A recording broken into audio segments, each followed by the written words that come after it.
ఆయన దాన్ని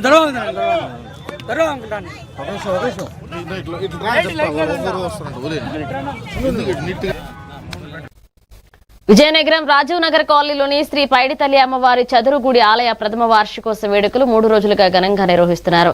ఆలయ పునర్నిర్మాతలు బర్లా నాగేశ్వరరావు సచివేణి దంపతుల ఆధ్వర్యంలో వేద పండితుల మంత్రోచ్చరణల మధ్య 108 కలశాలతో ప్రత్యేక పూజలు, విశిష్ట అర్చనలు, మహా శ్రీచండీ యాగం, అమ్మవారి సుప్రభాత సేవ, శ్రీచక్ర హోమం నిర్వహించారు. అమ్మవారి ఊరేగింపులో భక్తులు పెద్ద సంఖ్యలో పాల్గొన్నారు. దర్శనానికి వచ్చిన భక్తులకు పసుపు కుంకుమ అందజేసి ప్రసాద వితరణ చేశారు. జరిగేటప్పుడు పూజ తప్ప ఇప్పుడు నిత్యం చిత్రగుడిగా గత 5 సంవత్సరాల నుంచి అది బాగా శిథిలావస్థలో ఉండడం వల్ల ఎప్పుడు మేము పైడితల్లి ఉత్సవం జరిగేటప్పుడు పూజ తప్ప ఇప్పుడు నిత్యం పూజ జరిగేది కాదు. గుడి బాగా శిథిలావస్థలో ఉండడం వల్ల దాన్ని పునర్నిర్మాణం చేసి లాస్ట్ ఇయర్ ఆగస్టు 18ని ఓపెన్ చేయడం జరిగింది. ఇప్పటికి సంవత్సరం అయింది. మళ్ళీ దీన్ని వార్షికోత్సవం కింద మా కాలనీవాసులు అందరం కలిపి చేసుకుంటున్నాము.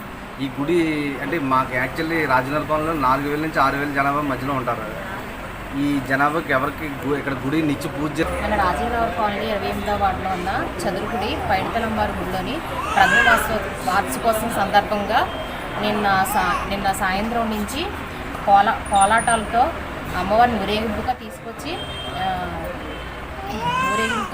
ఇక్కడ చేసుకొని నిన్న పుణ్యవాసన కార్యక్రమాలు అన్నీ చేసుకున్నాము.